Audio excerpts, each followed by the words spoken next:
নমস্কার বন্ধুরা, আমি আজকে বাংলায় ভাষায় কলকাতা নাইট রাইডার্সের এই খারাপ পারফরমেন্সের ব্যাখ্যা করার জন্য আপনাদের মাঝখানে এসেছি। কেন কলকাতা নাইট রাইডার্সের সঙ্গে একটা পুরনো সম্পর্ক আছে, যেখানে খারাপ লাগে যদি এই ধরনের পারফরমেন্স টিমের পক্ষে থেকে আসে।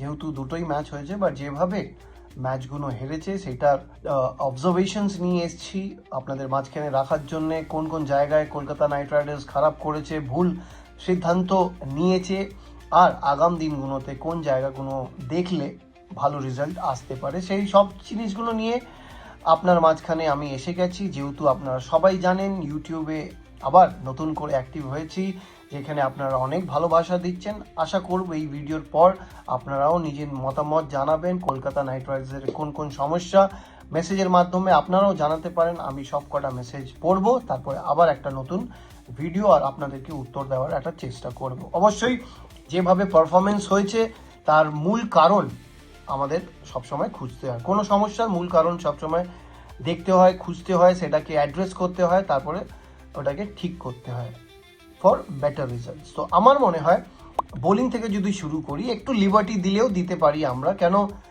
লিবার্টি এই জন্য দিতে হবে, কেন প্রথম থেকে যে পরিকল্পনা বোলিংটাকে নিয়েছিল কলকাতা নাইট রাইডার্স বা কোচ বা ম্যানেজমেন্টের, সেখানে তারা ধাক্কা খেয়েছে। ধাক্কা কিভাবে খেয়েছে? প্রথমেই মুস্তাফির রহমানকে ছাড়তে হলো। যেই কারণে ছাড়তে হলো, প্রথম থেকেই ওর ধাক্কাটা তো লেগেইছে। কেন বাঁহাতি জোরে বোলার সবসময় একটা এফেক্টিভ বোলার হয়ে উঠে আসে, আর ও আগেও প্রমাণ করেছে কতটা ভালো উনি বল করেন। তারপরে আমরা দেখলাম হর্ষিত রানা পুরো সিজনের জন্য আউট হয়ে গেল। যেহেতু ও একটু বেশি রান খেত, কিন্তু ভাইটাল উইকেটসগুলো তুলতো, ইম্প্যাক্ট করতো উইকেটস বার করে, উইকেট টেকিংয়ের একটা ন্যাক ছিল, যার কারণে বোলিংটা একটু ভালো জায়গায় থাকতো। তার সাথে অবশ্যই পাথি রানা, যাকে তারা ভেবেছিল কি প্রথম থেকে পাবে, তাকে ওকে পায়নি, মাঝপথ থেকে পাবে, তার আগেই কিন্তু ড্যামেজটা প্রচুর হয়ে যাচ্ছে ফাস্ট বোলিং ডিপার্টমেন্টে। আর যেহেতু রিপ্লেসমেন্ট বা একটা নতুন বোলার আকাশদ্বীপের মাধ্যমে আনা হয়েছিল কলকাতা নাইট রাইডার্সে, সেখানে ও কিন্তু পুরো সিজনের জন্য ইনজিওর্ড হয়ে গেছে। প্রথমেই তারা সিজনের আগেই কিন্তু ফাস্ট বোলিং ডিপার্টমেন্টটাকে তারা নিয়ে অনেক বড় ধাক্কা খেয়েছে। যাদেরকে নিয়ে খেলার ভাবনা চিন্তা করেছিল তাদেরকে পাচ্ছে না, যার কারণে ব্লেসিং মুজারাবানিকে তারা নিয়েছে। এবার পুরো সম্মান দিয়ে ব্লেসিংয়ের বোলিংটা যদি আকলন করা হয়, মানে দেখা যাক, আমার অতটা প্রভাবিত করেনি। প্রথম ম্যাচেও প্রচুর এক্সপেন্সিভ হয়েছে, এই ম্যাচেও, গতকালের ম্যাচটাও কিন্তু প্রচুর রান দিয়েছে। এবার প্রশ্ন আপনারা নিশ্চয়ই বলতে পারেন, করতে পারেন কি না, ও তো 4টে উইকেট নিয়েছে। দেখো, 4টে উইকেট নেওয়ার বড় কথা নয়। কেন এই ফরম্যাটে 4টে উইকেট যে কোনো সাধারণ বলেও নিতে পারো। কেন এই ফরম্যাটের এইটাই মজার ব্যাপার কি, খারাপ বলে প্রচুর উইকেট পাওয়া যায়, আর ভালো বলে অনেক সময় উইকেট পাওয়া যায় না। তো ওর গতকাল ম্যাচেও প্রচুর রান দিয়েছে, কোনো গতি দেখতে পাইনি বোলিংয়ে, কোনো মানে ভালো দৌড়তে দেখিনি মুজারাবানিকে। আস্তে করে যাচ্ছে, আস্তে করে slower ball back of the length করছে, যেখানে অনেক সহজভাবে ওকে মারছে। আমার মনে হয় তাকে যদি সরিয়ে দেওয়া হয়, তাহলে একটা ওভারসিজ প্লেয়ার তুমি টিমে ওর জায়গায় নিয়ে আসতে পারো। আর তুমি ফাস্ট বোলিং অপশন যদি নিতেই হয় একটা, অবশ্যই নিতে হবে। কেন যেভাবে ওরা মার খাচ্ছে, সেখানে একটা সাপোর্ট তোমাকে দিতে হবে ব্লেসিং মুজারাবানির জায়গায়। সে কিন্তু ভারতীয় একটা জোরে বোলার হতে পারে। তার মধ্যে উমরান মাল্লিক আছে, নবদীপ সাইনি আছে। নবদীপ সাইনি যেহেতু লাস্টের দিকে তুমি নিয়েছো, শেষ মুহূর্তে, সেখানে অবশ্যই ও প্ল্যানে ছিল না, আর অবশ্যই অভিজ্ঞতা আছে, কিন্তু ও প্রচুর মার খেত, যার কারণে ওকে কোনো টিম সেভাবে নেয়নি প্রথম দিকে। তো আমার মনে হয় উমরান মালিকের সঙ্গে যদি যাওয়া যায়, তাহলে একটা ভালো, তুমি জোরে ভালো গতির বোলার পেয়ে যাবে তোমার কার্তিক ত্যাগীর সাথে। দুজনই যদি দুদিক থেকে যদি 145-এর ওপরে বল করে, সঠিক জায়গায় যদি বল করে, তাহলে একটু অসুবিধা অন্য ব্যাটসম্যানদের দিলেও দিতে পারে। তোমার বোলিংটা কভার হয়ে গেল। এবার বোলিংয়ের মেইন সমস্যাটা হচ্ছে কোথায়? বরুণ চক্রবর্তী ভালো বল করতে পারছে না, প্রচুর মার খাচ্ছে, কনফিডেন্সে কম আছে, যার কারণে অনেক ধাক্কা বোলাররা খাচ্ছে, বোলিং ইউনিটটা খাচ্ছে, আর টিমের রেজাল্টটাও সেভাবে হচ্ছে।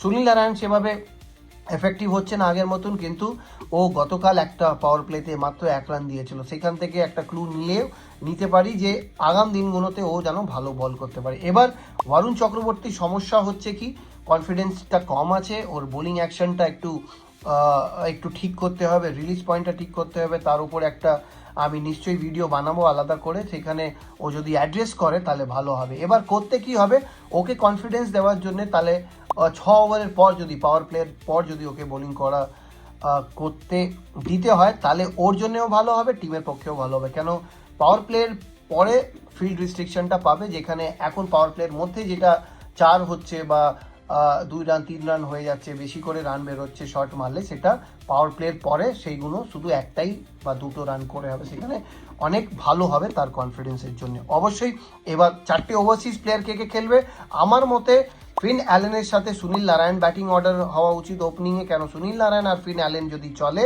তাহলে 200-র ওপরে স্ট্রাইক রেটে প্রত্যেক কটা ম্যাচে আমরা আশা করতে পারি তাদের ব্যাট থেকে। এবার প্রশ্ন হচ্ছে, রাহানে গতকাল প্রেস কনফারেন্সে বলেছে কি ওর 2 বছর 3 বছরের স্ট্রাইক রেট সবচেয়ে ভালো আছে। সে ভালো হলেও হতে পারে, কিন্তু ওর আগে যখন সুনীল নারায়ণ খেলতো তখন কিন্তু সুনীল নারায়ণ ব্যাপক ব্যাটিং করতো, 250-200-র ওপরে স্ট্রাইক রেট ব্যাটিং করে টিমটাকে ভালো শুরু দিত। এবার তুমি 3 নম্বর, এবার বাঁ হাত দা হাতে তোমার একটা কম্বিনেশন পেয়ে যাবে, যেটা বোলারদের অপোজিশন বোলারদের একটু অসুবিধা হয় লাইনটাকে অ্যাডজাস্ট করার জন্য, সেখানে অ্যাডভান্টেজ পেলেও পেতে পারে। এবার 3 নম্বরে আমি টিম সাইফার্ডকে নিতে চাই।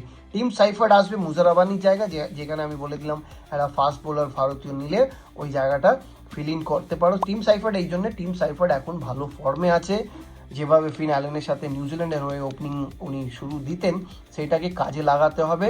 তো 3 নম্বরে তুমি ওকে রাখতে পারো, যেহেতু যদি ভালো শুরু দিয়ে দেয় তাহলে ভালো, আর যদি না শুরু দিতে পারে, কেউ যদি আউট হয়ে যায় সুনীল আর ফিন অ্যালেনের মধ্যে, তাহলে ওই ধরনের একটা ব্যাটসম্যান তুমি পাঠিয়ে দিতে পারছো। আর মোস্ট ইম্পর্টেন্টলি তুমি ওর ফর্মটাকে ইউটিলাইজ করছো। তারপরে যদি তোমাকে নিতেই হয়, কাউকে এগোতেই হয় ওই জায়গায়, সেখানে ক্যাপ্টেন নিজেই আসতে পারে বা রঘুবংশীর সাথে যেতে পারে। কেন ক্যাপ্টেনও চাইবে কি একটু ওপরের দিকে ব্যাট করে হাইয়েস্ট স্ট্রাইক রেটে ব্যাটিং করতে। তারপরে ব্যাটসম্যানগুলো যারা আছে, রঘুবংশী, আজিঙ্কিয়া, তোমার রমনদীপ, রিঙ্কু, ক্যামেরন গ্রিন, এদেরকে তোমরা ফ্লোটার হিসাবে ব্যবহার করতে পারো ম্যাচের সিচুয়েশন আর কন্ডিশন দেখে। সেই অনুযায়ী ম্যাচটা কিভাবে চলছে সেভাবে করলে তাহলে কি হবে, ওভারঅল ব্যাটিংটা তোমার আরও স্ট্রং হয়ে যাবে আর বোলিংটা আরও বেটার হয়ে যাবে। কেন এই জিনিসগুলো আমার মতে, আমার অবজারভেশনে যদি করে তাহলে আগামগুলো কেকেআরের জন্য ভালো রেজাল্ট দিলেও দিতে পারে। অবশ্যই টিম ভালো, যেহেতু প্রথম ধাক্কা খেয়ে গেছিলো, জোরে বোলাররা ইনজার্ড হয়ে গেছিলো, যার কারণে এখন যাদেরকে নিয়ে ভাবনা চিন্তা করছে, যাদের উপরে আশা রাখছে, সে সেইভাবে করে উঠতে পারছে না। বাট আমার মনে হয় এই জিনিসগুলো যেটা বললাম ঠিক করলে আশা করতে পারি ভালো রেজাল্ট আসতে পারে। আপনারা অবশ্যই জানাবেন আমার এই ভিডিওটা দেখার পর আপনাদের কি মতামত, অবশ্যই আমার ইউটিউব চ্যানেলে আর যেখানে যেখানে ভিডিওটা যাবে সেখানে উত্তর দিয়ে মেসেজের মাধ্যমে জানাবেন। আশা করব দেখবো, আপনাদের সবাইকে রিপ্লাই করব। ভালো থাকবেন, সুস্থ থাকবেন, করবো লড়বো, জিতবো রে।